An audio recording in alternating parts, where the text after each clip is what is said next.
नमस्कार दोस्तों, स्वागत है आप सभी का आपके अपने यूट्यूब चैनल अल्फा इंस्टीट्यूट में। आज हम सभी डिस्कशन करने वाले हैं अवकलज के अनुप्रयोग पे, है ना। क्योंकि अवकलन हम सभी पढ़ लिए, अच्छे से पढ़ लिए। उसमें जो भी एग्जाम्पल्स थे या फिर जो भी इंपॉर्टेंट क्वेश्चन थे जो आपके एग्जामिनेशन में आने वाले हैं, वो सारे प्रश्न हम लगभग करा दिए हैं। और भी उसके बाद भी जितना अधिक से अधिक हो सकता है आप एग्जाम से पहले प्रश्न बनाना। ऐसा कि नहीं जितना हम बनाए हैं क्वेश्चन बस उतना ही करके जाना, ठीक है। उतना तो करना है, उतना 2 बार करना, उसके बाद भी एक्स्ट्रा क्वेश्चन एक एक बार करके जरूर जाना। आज हम सभी पढ़ेंगे अवकलज के अनुप्रयोग। मतलब अब जो हम लोग अवकलन करना सीखें उस अवकलन का अब क्या करेंगे, उपयोग करेंगे। कहाँ कहाँ उसका यूज होता है। जैसे पहले भी बोले थे ना, एकदम फर्स्ट क्लास में आपको याद होगा हम बोले थे कि जब अवकलन करते हैं तो अवकलन किसी भी बड़े से बड़े चीज का हम एकदम छोटा अंश बना देते हैं ना। बड़ी से बड़ी चीज का अगर वो एक ही सामान से बना है तो उस सामान को हम लोग छोटा से छोटा बना देते हैं। अगर उसी छोटे से छोटे को कैसे हम लोग आज यूज करेंगे उसके बारे में डिस्कशन करेंगे। क्योंकि इसका आप लोग पढ़ तो लिए हैं, हम लोग आज डिस्कशन करेंगे केवल और केवल इंपॉर्टेंट क्वेश्चन, महत्वपूर्ण प्रश्न, और वो भी अवकलज के अनुप्रयोग पे। अब इस पे क्या ध्यान देना है वो सुनो। अवकलज का अनुप्रयोग ये कई तरीके से यूज होता है। कई तरीके से मतलब जैसे राशि घटती बढ़ती रहती है ना। फिजिक्स में आप लोग पढ़े होंगे कि क्या वेग परिवर्तन की दर त्वरण कहलाती है, समय पर विस्थापन परिवर्तन की दर वेग कहलाती है, पढ़े हो ना। तो परिवर्तन की दर, उसी परिवर्तन की दर को आप लोग ध्यान दिए होंगे। कभी भी आप लोग अगर फिजिक्स में पढ़े हो तो ऐसे लिखते हैं ना, v बराबर ds अपॉन dt, याद है। या फिर हम लोग इसको ऐसे लिखते हैं कि v बराबर delta s upon delta T, और यहाँ लिमिट लगा देते हैं और डेल्टा टी टेंडिंग टू 0 करा देते हैं, तो ये ds अपॉन dt हो जाता है। इसी चीज को ये हम लोग लिखते हैं ना, मतलब वेग बराबर ds अपॉन dt। या फिर जब हम त्वरण की बात करते हैं तो क्या बोलते हैं, dv बाई dt। तो हम ये कहते हैं कि तात्क्षणिक वेग में जो परिवर्तन होता है वो भी तात्क्षणिक समय में, उसे बोलते हैं त्वरण। अब इसी तात्क्षणिक को देखो यहाँ यूज हो गया कि नहीं हो गया, तो इसी यूज को हम लोग इसमें जानते हैं, याद ही होगा। मतलब इसकी पहली हेडिंग आप लोग किस पे चर्चा करेंगे, परिवर्तन की दर, है ना। इसमें टोटल आपको 4 टॉपिक मिलेंगे। एक परिवर्तन की दर, दूसरा वर्धमान ह्रासमान, तीसरा अभिलंब और स्पर्श रेखा, और चौथा कौन होगा भाई, उच्चिष्ट निम्निष्ठ, है ना। इन 4 टॉपिक के बारे में हम लोग इस पूरे चैप्टर में चर्चा करेंगे। और चर्चा क्या, इस पर जितने अधिक से अधिक महत्वपूर्ण क्वेश्चन हो सकते बताएंगे। एग्जाम में इसमें से क्वेश्चन आता है, 100% आता है, क्योंकि 4 बड़े बड़े टॉपिक इसमें इंक्लूड होते हैं। आप लोग देखोगे तो अवकलन से बड़ा आपको चैप्टर ये दिखेगा ना, क्योंकि इसमें 4 बड़े बड़े टॉपिक इंक्लूड है। पहला तो परिवर्तन की दर, जो कि हम यहाँ देखो डी की जरूरत होगी। जहां डी दिख गया मतलब वहां क्या हो गया कि हमें अवकलन का यूज करना है। अब इसके बाद अगर हम चर्चा करें तो दूसरे नंबर पे आता है वर्धमान तथा ह्रासमान। अब ये क्या होता है, वर्धमान ह्रासमान, आप सभी पढ़े हो। ये चर्चा करते हैं हम लोग फलन के बारे में कि फलन कब वर्धमान होगा और कब ह्रासमान होगा, है ना। तो देखो फलन कब वर्धमान होगा और कब ह्रासमान होगा, ये कैसे जानते हैं। जैसे मान लो कि कोई आदमी है ना, सिंपल इंसान लेते हैं। फलन यानी क्या, फलन हमेशा चर्चा करते हैं, फलन फलन बोलते रहते हैं, हम भी बोलते हैं, सभी बोलते हैं। मैथमेटिक्स में हर जगह आपको फंक्शन ही तो बोलने को मिलेगा। हर तीसरे वर्ड के बाद चौथा वर्ड फंक्शन ही होता है। फंक्शन है, मान लो इंसान है, अगर वो ऐसे चल रहा है, किसी पहाड़ पे चढ़ रहा है, पहाड़ पे चढ़ रहा है, तो ये जब चढ़ेगा तो क्या कहलाएगा, इंक्रीजिंग है, ऊपर क्यों जा रहा है, इंक्रीज हो रहा है। और उसके बाद अगर वो इंक्रीज कर गया, यहाँ रुक गया, रुकने के बाद वो क्या करने लगे, डिक्रीज करने लगे, ऐसे उतरने लगे। एक तरह समझ लो साइकिल, एक तरह समझ लो कैरियर, एक तरह से समझ लो जिंदगी है, कुछ भी है ना, कुछ भी रिजल्ट है। इंक्रीज कर रहा था, इंक्रीज कर रहा था, पढ़ रहे थे, लिख रहे थे, यहाँ आ गए, रुक गया, फिर डिक्रीज करने लगा। तो इसी में 3 नाम आ जाते हैं। 3 नाम कौन कौन से, एक वर्धमान, दूसरा ह्रासमान, और ये जहां रुका है ना इसको बोलते हैं क्रिटिकल पॉइंट। कौन सा पॉइंट, या फिर इसको हिंदी में बोलते हैं क्रांतिक बिंदु। तो ये 3 नाम आपको याद रखने हैं, पहला वर्धमान, दूसरा ह्रासमान और तीसरा क्रांतिक बिंदु। ये जो क्रांतिक बिंदु है यही आपको जो है आंसर लाने में मदद करेगा। क्रांतिक बिंदु यानी ना तो हम बढ़ रहे हैं ना ही हम घट रहे हैं, बीच में रुके, तो रुकते समय हम जीरो हैं, है ना, जीरो है बिल्कुल, हम ना इंक्रीज कर रहे हैं ना डिक्रीज कर रहे हैं, ना जिंदगी आगे बढ़ रही है ना पीछे आ रही है, तो जीरो ही तो है। तो इस समय बाबू ध्यान रखना, जब भी हम फलन का वर्धमान, ह्रासमान या क्रांतिक मान निकालेंगे, मान लो फंक्शन एफ एक्स है, तो सबसे पहला काम हम इस पे डी बाई डी एक्स लगाएंगे एफ एक्स, क्योंकि हम क्या बोले कि अवकलज का अनुप्रयोग ही तो कर रहे हैं, फंक्शन का डी बाई डी एक्स लगा दिए, तो ये क्या मिलेगा आपको एफ डैश एक्स। जो खेल खेलेंगे इसी पे खेलेंगे, क्योंकि हम यूज कर रहे हैं डी बाई डी एक्स का। तो अगर ये एफ एक्स हम कह रहे हैं, यही जो एफ डैश एक्स, ये अपनी जिंदगी अपना कैरियर है ना, ये कैरियर जीरो हो गया, मतलब समझ लो कि उस समय हम आगे क्रांतिक बिंदु पे, क्रिटिकल पॉइंट पे, अब हम बढ़ेंगे कि घटेंगे ये डिपेंड करेगा खुद के ऊपर। अच्छा काम करेंगे बढ़ेंगे, खराब काम करेंगे घटेंगे, है ना, खराब काम नहीं करना। आगे देखते हैं, F dash X equal to 0। जब हम ऊपर की ओर जाएंगे तो उस समय कभी भी एफ डैश एक्स क्या होगा, 0 से बड़ा। जब हम नीचे की ओर गिरेंगे तब एफ डैश एक्स क्या होगा, 0 से छोटा।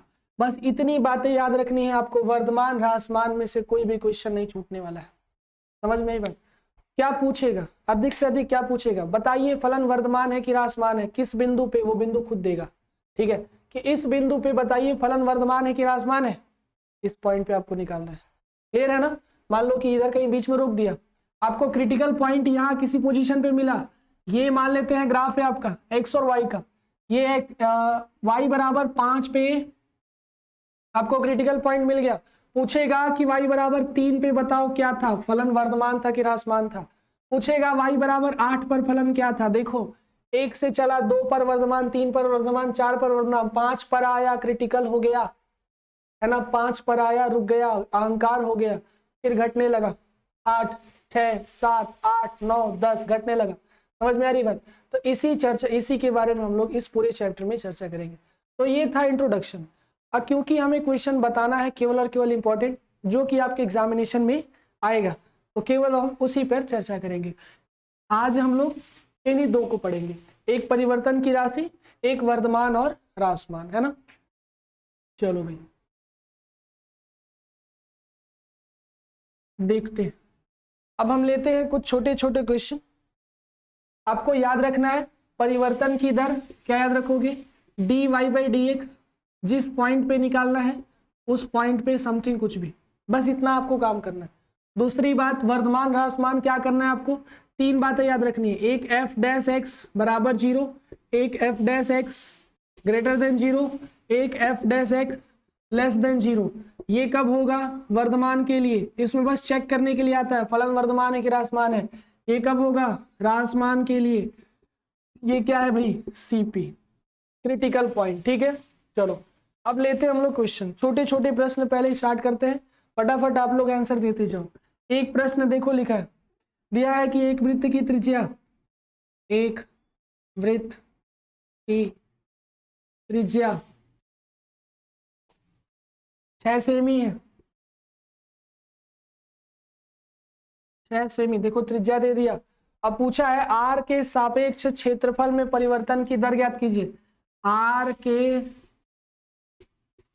सापेक्ष ए में परिवर्तन, बड़ा आसान क्वेश्चन। हमें क्या करना है, ऐसा प्रश्न आएगा एग्जाम में, जरूर आएगा, है ना।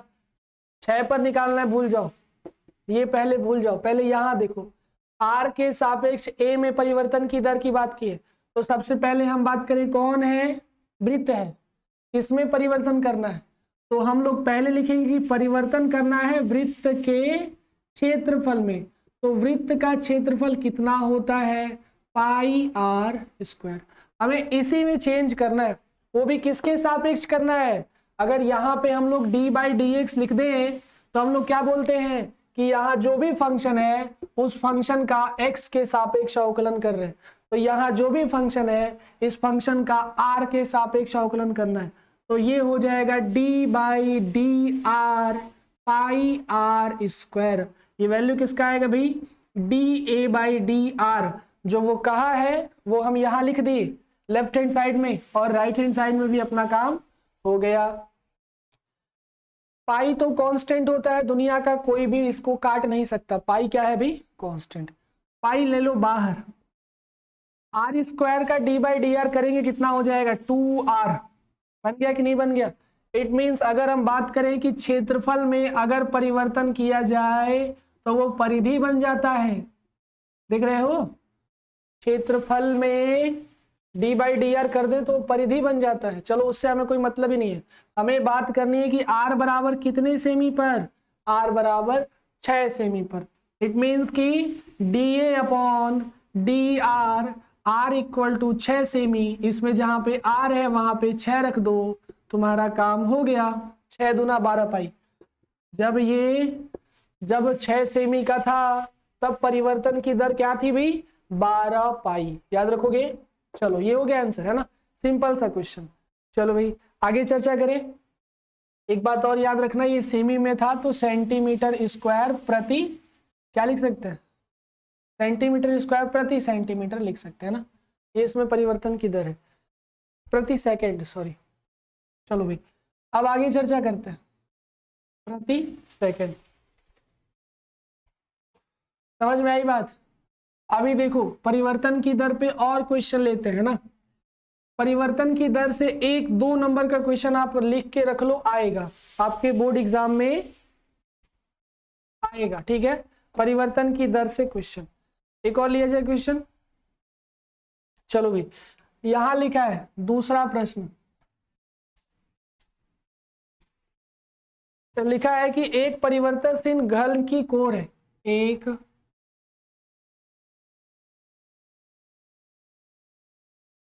परिवर्तनशील घन है, ध्यान रखना घन क्या है, परिवर्तनशील। कोण दिया हुआ है अपना 3 सेमी, ठीक है।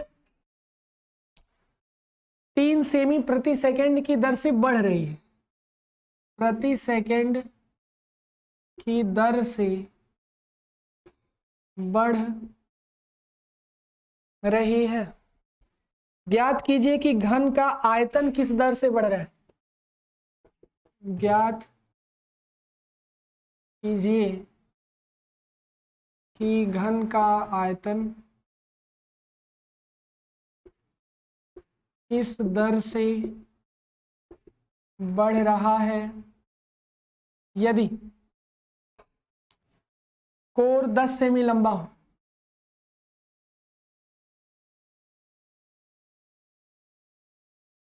चलो ये रहा अपना छोटा सा क्वेश्चन, है ना, एकदम एक लाइन का बच्चा क्वेश्चन, हलवा क्वेश्चन। कैसे बनेगा देखो,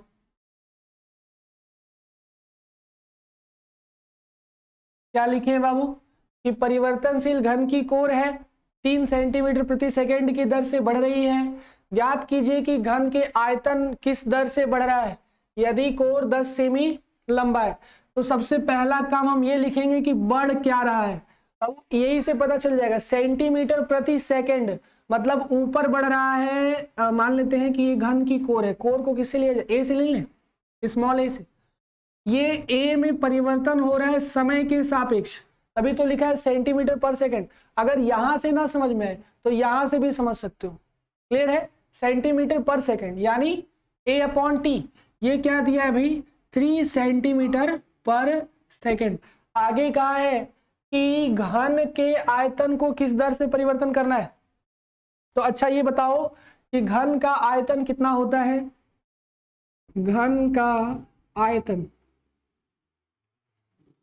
घन का आयतन वॉल्यूम बराबर अपना होता है A³, है ना, घन है तीनों भुजाओं का क्यूब। अच्छा इसी आयतन में क्या करना है, किस परिवर्तन की दर से बढ़ रहा है। तो हम लोग v में भी t के सापेक्ष परिवर्तन करेंगे। v में क्या करेंगे, t के सापेक्ष परिवर्तन। चलो भाई कर लेते हैं। तो यहां हो जाएगा अपना dv/dt, समझ में आई बात। यहाँ dv बाई डी टी के सापेक्ष, इधर भी क्या होगा d by D T of A cube. तो गड़बड़ हो गया, क्योंकि हमको चाहिए d बाई डी टी, थोड़ी चाहिए t के सापेक्ष अगर परिवर्तन करेंगे तो इसमें कोई बदलाव होगा, कांस्टेंट हो जाएगा, कोई मतलब ही नहीं रहने वाला। तो क्या हम इसको ऐसे लिख सकते हैं, अब जिसके सापेक्ष परिवर्तन करना है उसको यहां लिख दो d बाई डी, और इसी D A by D T को यहां लिख दो, कोई दिक्कत। d बाई डी टी था, हम क्या किए, एक तो डी ए नीचे लाए, एक तो डी ए ऊपर ले गए, डी टी ऐसे ही था। क्लियर है, इतनी बात याद रखनी है, एक डी ए नीचे था, एक डी ए ऊपर, डी टी वैसे ही रहेगा। अब यहाँ पे ध्यान दोगे तो यहाँ ए के सापेक्ष ए का परिवर्तन, और D A by D T हमको दिया है, D V by D T निकल गया, ये वैल्यू आया अपना ए क्यूब का। अगर हम लोग करें तो ये हो जाएगा 3a², और D A by D T कितना है 3 सेंटीमीटर प्रति सेकेंड। बात समझ में? अभी देखो 3 3 जा 9a² सेंटीमीटर, अच्छा क्यूब हो गया ना, ये सेंटीमीटर ये स्क्वायर कितना हो गया क्यूब, सेंटीमीटर क्यूब पर सेकेंड, ये आ गया अपना 9a²। ये है D V by D T. अब वो आंसर आ गया कि नहीं आया? अभी नहीं आया। क्यों नहीं आया? ये लाइन बचा है ना, यदि कोण 10 सेमी लंबा हो, कितना लंबा हो बाबू 10 सेमी, इट मीन्स कि इसी समय इस आयतन को ही हमें कितने लंबा करना है 10 सेमी। ए की वैल्यू 10 रख दो, काम खत्म। 9 इंटू 10 का स्क्वायर, ये हो गया 10 या 100, 100 नवा 900 सेंटीमीटर क्यूब प्रति सेकेंड इसके परिवर्तन की दर है। सिंपल क्वेश्चन है ना। बस यहाँ पे थोड़ा सा आपको पोजीशन याद करना पड़ेगा कि अगर ए है तो हमें ए के सापेक्ष अवकलन करेंगे, तो अगर ए नीचे लाए हैं तो ए ऊपर लेके चले जाएंगे। जो डी टी इसके पास था वो हम बगल में भेज दिए, अभी भी नीचे ही है। क्लियर है? चलो अब आगे बात की जाए। ए बराबर 10 कितना छोटा क्वेश्चन था, 2 नंबर या 1 नंबर में 100% क्वेश्चन आएगा, ऐसा एक प्रश्न तो लिख के रख लो आने वाला है। चलो भाई, तो अब क्या करते हैं, एक और छोटा सा प्रश्न लेते हैं, ठीक है। और वृद्धि की दर पर ही 2-3 क्वेश्चन वृद्धि की दर पे, फिर 3 4 5 क्वेश्चन, मतलब 10 क्वेश्चन तो करा ही देंगे। वो भी किस पे बाबू, वृद्धि की दर, परिवर्तन की दर, और दूसरा वर्धमान ह्रासमान, याद रखना। चलो भाई अगला प्रश्न देखते हैं।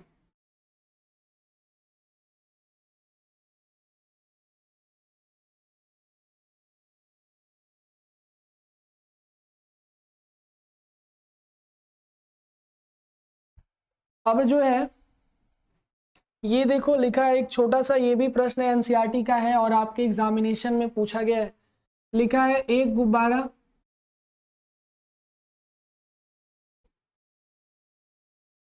जो सदैव गोलाकार रहता है, देखो इसके बारे में भी कंडीशन दे दिया, जो सदैव गोलाकार रहता है, ठीक है। आगे लिखा है कि त्रिज्या परिवर्तनशील है, कि त्रिज्या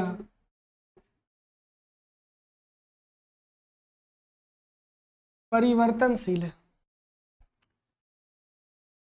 त्रिज्या के सापेक्ष गुब्बारे के आयतन में परिवर्तन की दर,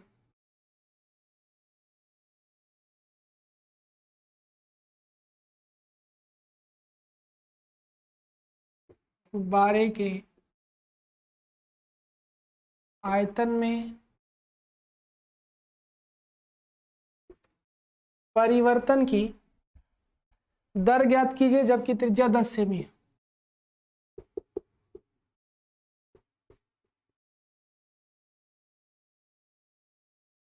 जबकि त्रिज्या 10 सेमी। एक ये प्रश्न है, एक और लिख रहे हैं, एक और एक ही साथ लिख दे रहे हैं, ठीक है, उसको भी इसी के साथ देख लिया जाएगा, है ना। लिखा है कि यदि किसी वृत्त के क्षेत्रफल एक समान दर से बढ़ता है, यदि, ये प्रश्न तो आप लोग 100% लगा लोगे, हमें जहां तक विश्वास है बहुत आसान प्रश्न है, ज्यादा कुछ इसमें है नहीं, है ना। 1 नंबर में आएगा तो ये भी आएगा, नहीं तो नहीं आएगा। लेकिन अब जो लिखने जा रहे हैं अगर ये आएगा तो ये 5 नंबर में आएगा, है ना। यदि किसी वृत्त का क्षेत्रफल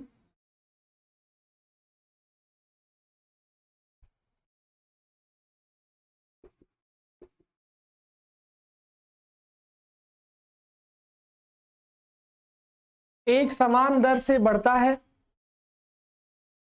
एक समान दर से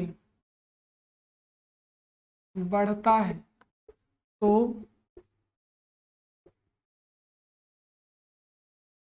सिद्ध कीजिए कि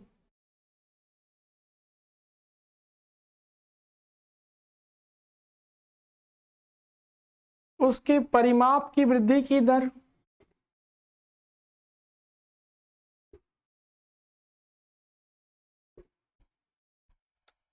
त्रिज्या के व्युत्क्रमानुपाती होती है।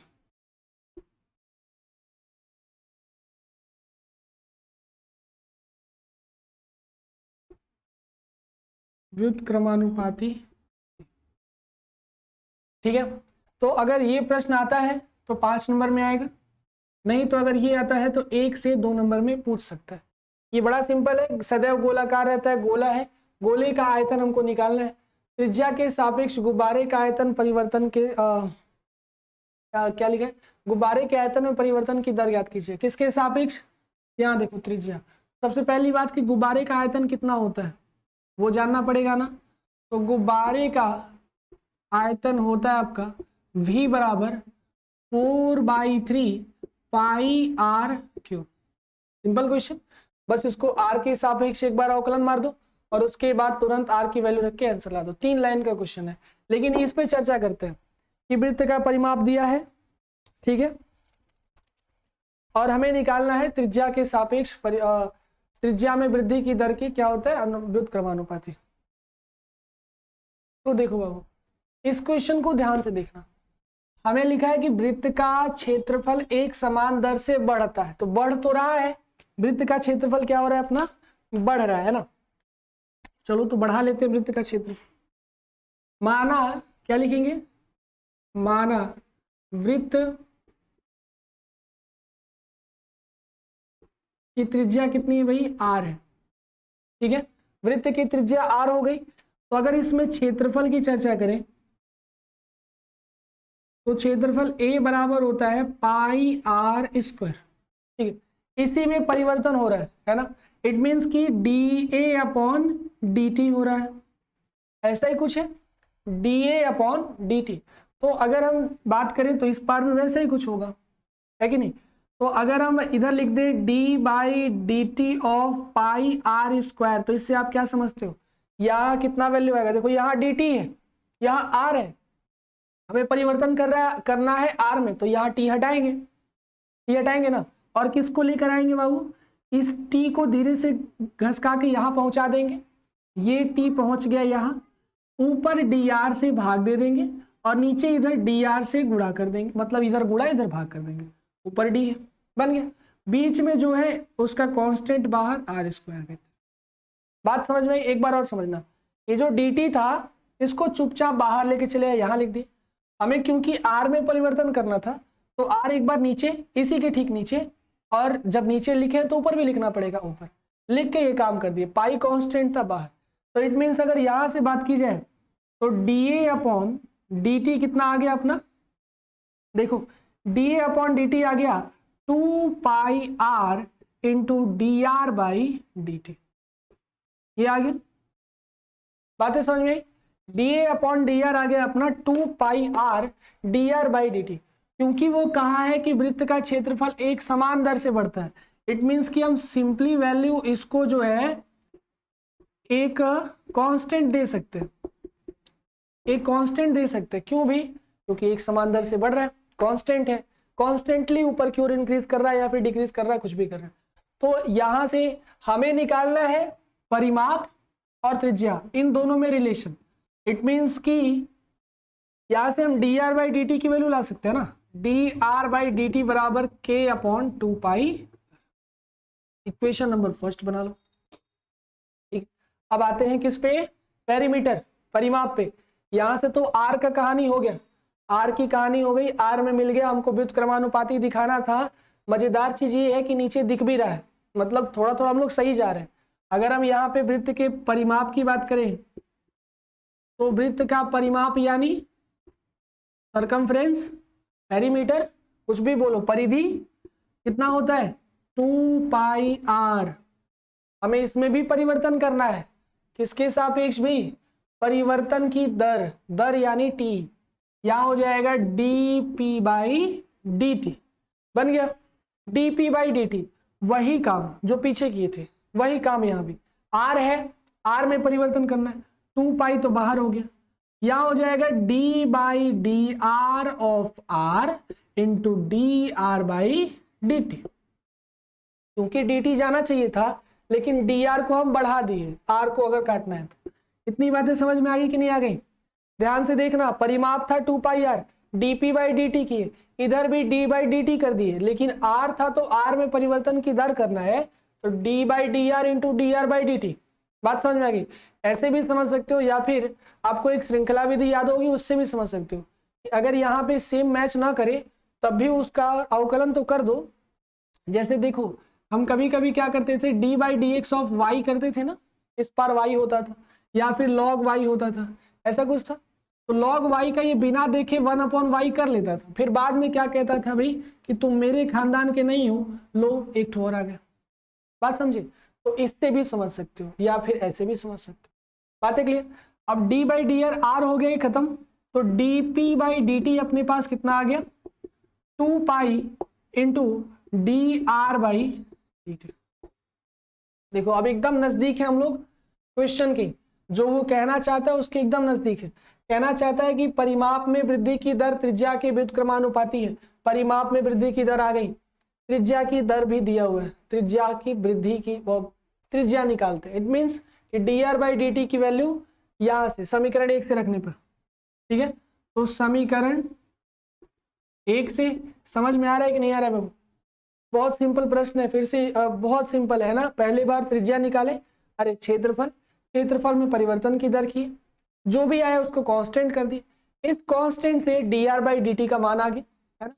फिर परिमाप में परिवर्तन की और वहां से dr/dt की वैल्यू रख रहे हैं ना। तो ये हो जाएगा dp/dt is equal to 2π into dr/dt कितना है k/2πr, 2π से 2π गया, देख लो आगे कि नहीं आ गया, dp/dt is equal to k/r, आया ना। k कांस्टेंट है, प्रोपोर्शनल लगा सकते हैं, k हटा प्रोपोर्शनल आया, dp/dt प्रोपोर्शनल टू 1/t। शायद हमको यही चीज प्रूफ करना था, है ना, कि dp/dt जो है वो त्रिज्या के इनवर्सली प्रोपोर्शनल होता है। समझ में आई बात? एकदम सिंपल। पहले क्षेत्रफल निकाले क्योंकि वो एक समान दर से बढ़ रहा था। क्षेत्रफल निकालने से फायदा क्या हुआ कि हमको त्रिज्या में परिवर्तन की दर मिल गया। त्रिज्या में परिवर्तन की दर मिला तो हम परिमाप में परिवर्तन की दर निकाले और त्रिज्या में परिवर्तन की दर रख दिए, तो आ गया हमारा रिलेशन बिटवीन पेरीमीटर एंड क्या, त्रिज्या, है ना, रेडियस। चलो भाई, तो फटाक से इसे नोट कर लो। तो इस प्रश्न को तो हम बता ही दिए हैं, लेकिन फिर भी आपको एज अ होमवर्क इसे सॉल्व करना है। क्लियर है ना? फटाफट नोट करो।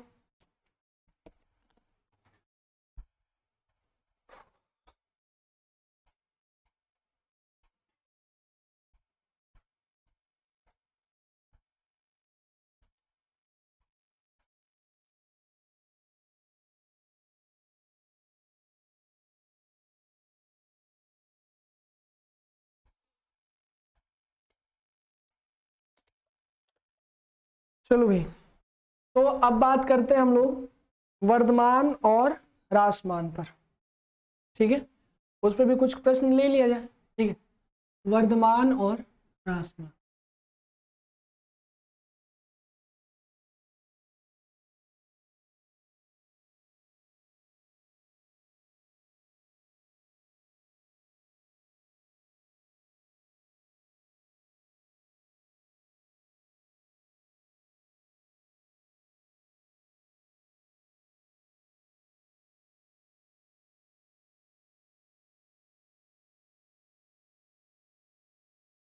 जैसा हम पहले भी बोले हैं कि वर्धमान ह्रासमान का प्रश्न केवल और केवल एक ही तरीके से बनाना है। सबसे पहला काम है कि हमको एफ डैश एक्स निकाल लेना है।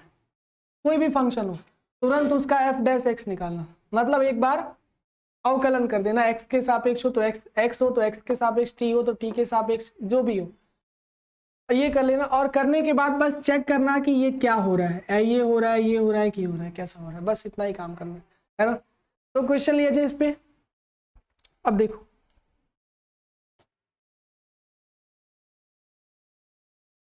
पहला प्रश्न छोटा सा लिखा है कि पहला प्रश्न, निम्नलिखित में से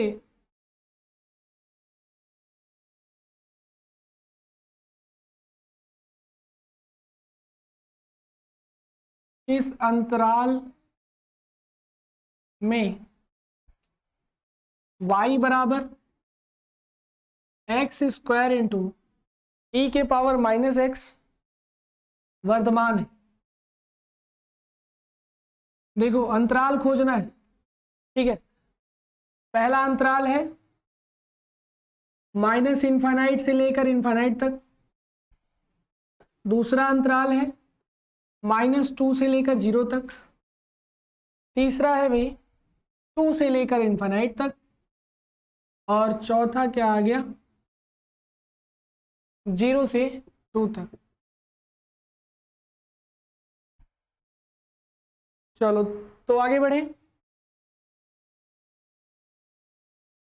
माइनस इनफाइनाइट इन चारों में से किस अंतराल में, तो सबसे पहला काम ये जो y दिख रहा है इसको ऐसे जो है चुपचाप लिख दो।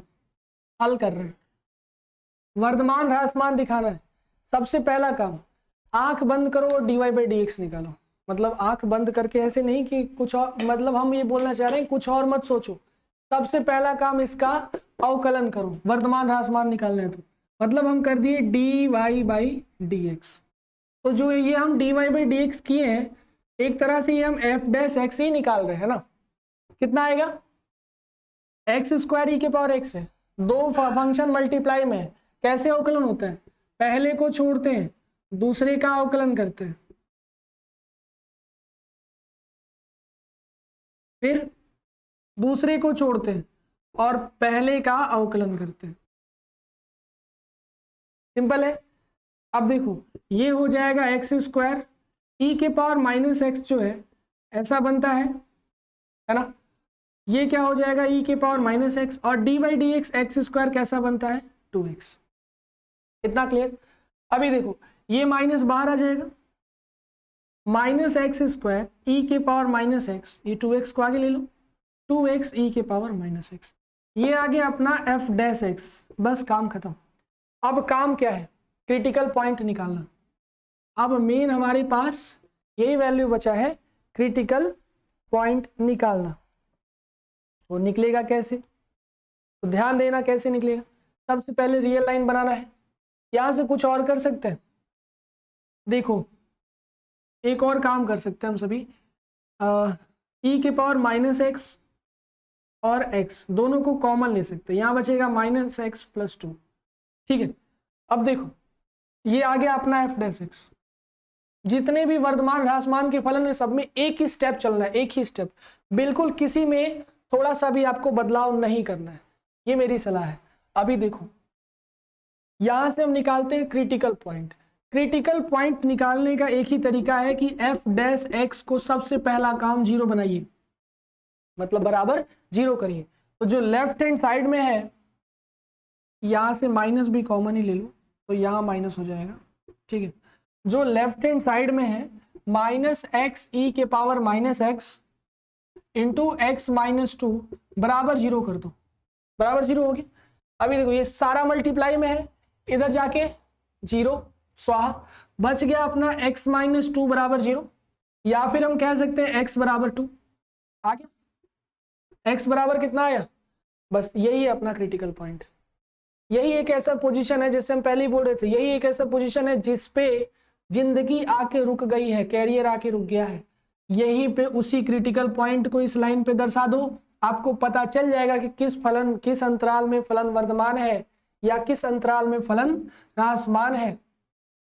2 पर है ना, 2 पर ब्रेकर लगाओ, x बराबर 2 लिख दो। अब मेरे पास कितने अंतराल बचे, एक तो ये पीछे वाला और एक आगे वाला। अच्छा ये बताओ, अगर वो क्रिटिकल पॉइंट पे रुका है तो रुकने के पोजीशन पे क्या सोच सकते हैं आप सभी कि जब वो रुका होगा तो उससे पहले या तो वर्धमान होगा नहीं तो ह्रासमान होगा, उसके बाद भी या तो वर्धमान होगा नहीं तो ह्रासमान होगा, रुका तो जिंदगी भर नहीं रहेगा। मतलब हम ये कहना चाहते हैं कि अगर वो ऐसे गया होगा, यहां पर रुका है 2 पर, ठीक है, तो पहले देखो वर्धमान था बाद में ह्रासमान था। हो सकता है ऐसा ना हो कि ग्राफ ऐसा हो, ऐसा 2 पर रुका है, ठीक है, पहले ह्रासमान हो फिर वर्धमान हो, तो ये चेक करना पड़ेगा हमको। तो 2 अंतराल बन रहे हैं, एक माइनस इनफाइनाइट से 2 और दूसरा अंतराल बन रहा है 2 से इनफाइनाइट, बस चेक करना है ना। तो पहला अंतराल माइनस इनफाइनाइट से 2 में कोई भी वैल्यू ऐसा लो जिसको हमें पुट करना हो इक्वेशन नंबर फर्स्ट में। किस में रखना है बाबू, इक्वेशन नंबर फर्स्ट में। इसके पीछे का हमें निकालना है वर्धमान, वर्धमान निकालना है, इट मीन्स कि सबसे पहला काम तो पीछे का और आगे का।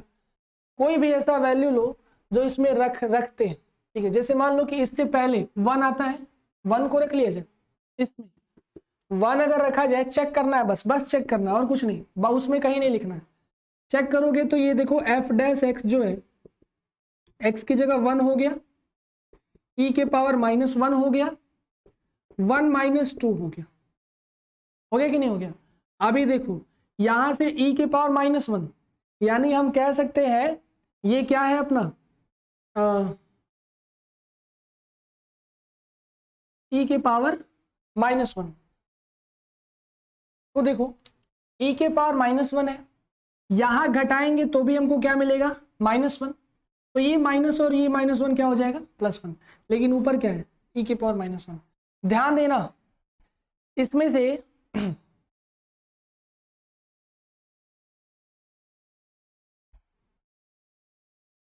इधर देखा जाए तो ये तो +1 है लेकिन ई के पावर -1 है, तो ये कभी भी वैल्यू देगा तो ये हमेशा नेगेटिव वैल्यू देगा। कैसा देगा भाई, 0 से कम देगा कि नहीं देगा। मतलब फलन इधर तो ह्रासमान है, साफ साफ दिख रहा है कि इधर फलन कैसा है, ह्रासमान। अच्छा हम आगे चेक कर लेते हैं। एक चीज का मिस्टेक है, देखो जरा, हम इसको 0 बना दिए हैं तो इसका मतलब x बराबर 1 0 भी तो आया है, ठीक है, तो ये चीज हम लोग भूल रहे थे, x बराबर 1 0 भी आया है। इस 0 को हम लोग यहाँ पोजीशन पे लेंगे, मेरे पास 3 अंतराल हो जाएंगे। एक अंतराल है -∞ से 0, दूसरा अंतराल है 0 से 2 और तीसरा अंतराल है 2 से ∞। यही तीनों इसमें भी लिखा है, -2 तो है नहीं, 2 से ∞ में है कि 0 से 2 में है, इसी पर आके चेक करते हैं। ज़्यादा हम लोग ऊपर नीचे नहीं खेलेंगे, तो -∞ 0 इसमें है नहीं तो इसको हटा दो।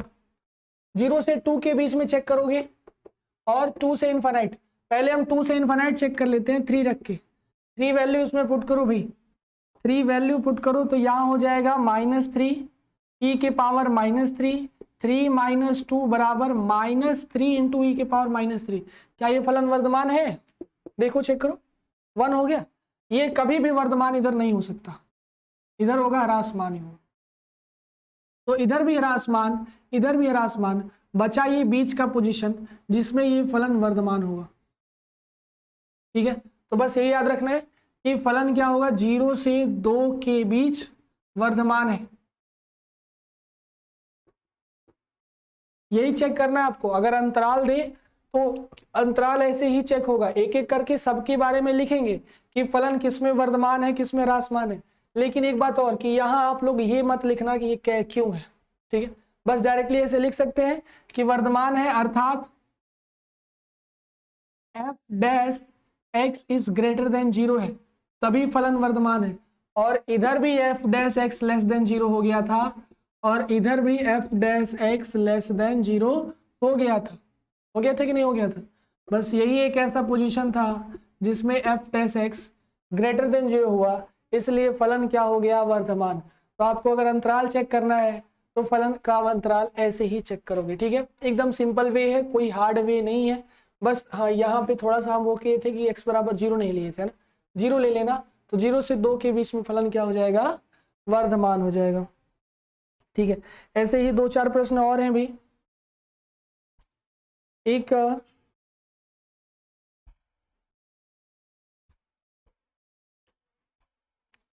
छोटा सा क्वेश्चन है, देखो कैसे सॉल्व करना है इसको।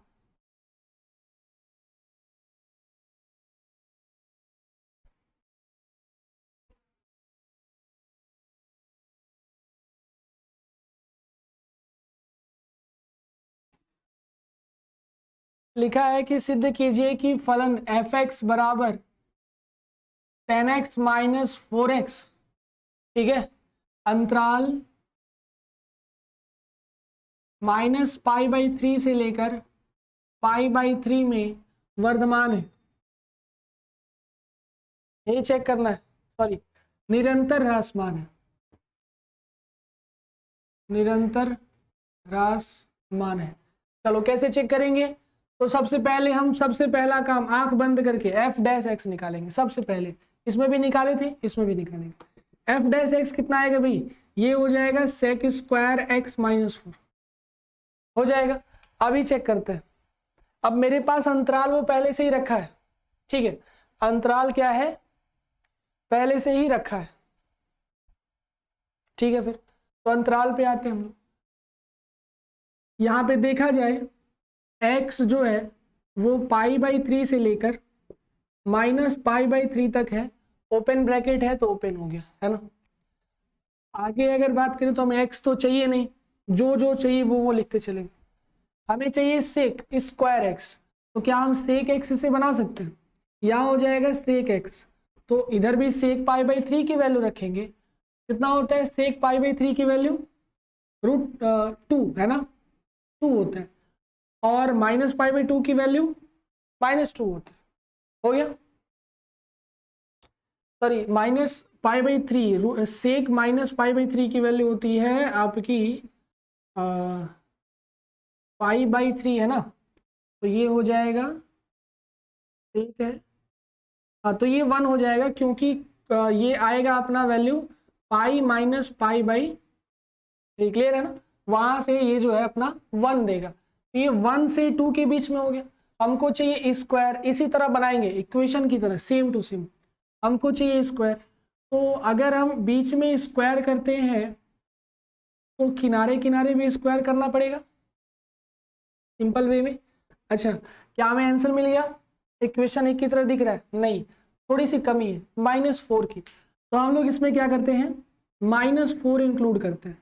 मतलब कि इसमें भी -4 करेंगे तो लेफ्ट में भी -4 करेंगे और राइट में भी -4 करेंगे। क्लियर है? तो ये कितना मिल जाएगा अपना? -3 less than sec² x minus 4 is less than 0। तो ये जो भी फंक्शन है वो -3 से 0 के बीच में है, और इसी अंतराल में ये फलन निरंतर वर्धमान होगा। ठीक है, देख रहे हो, या तो -3 है या तो 0 है। कभी भी ये पॉजिटिव गया है क्या? नहीं गया है ना, या ये -3 और 0 के बीच में ही खेल रहा है, तो फलन निरंतर ह्रासमान है, निरंतर ह्रासमान है। ऐसा क्यों भाई? क्योंकि f' जो हम किए थे वो कभी भी 0 से बड़ा आया ही नहीं। 0 के बराबर तो आ गया, लेकिन 0 से बड़ा, 0 के बराबर भी नहीं आया। 0 के बराबर भी आता तो ह्रासमान होता, 0 से भी छोटा आ गया तो निरंतर ह्रासमान है। क्लियर है ना? तो बस इतना याद रखना है, f' लेस देन 0 है, इसलिए फलन निरंतर ह्रासमान है। क्लियर? चलो, तो ये सारे प्रश्न थे आपके वर्धमान, ह्रासमान और परिवर्तन की दर पे। कुछ और प्रश्न है जो इंपॉर्टेंट है आप सभी के लिए, तो आप सभी बुक में से उसको क्या करना है, और भी ज्यादा से ज्यादा प्रश्न लगा लेना है, ऐसा नहीं कि छोड़ दे। ठीक है, चलो फिर हम मिलते हैं अब अगले लेक्चर में, तो उसमें हम लोग चर्चा करेंगे ठीक इसके बाद का जो है अभिलंब तथा स्पर्श रेखा। तो उसको कभी मत भूलना, उसमें 2 टॉपिक है, अभिलंब और सन्निकट, दोनों बताएंगे, है ना। इंपॉर्टेंट है, उसमें से प्रश्न बड़े बड़े आते हैं, ज्यादा नंबर के आते हैं ना, इसीलिए। ठीक है, चलो फिर मिलते हैं हम लोग अगले लेक्चर में। Thank you.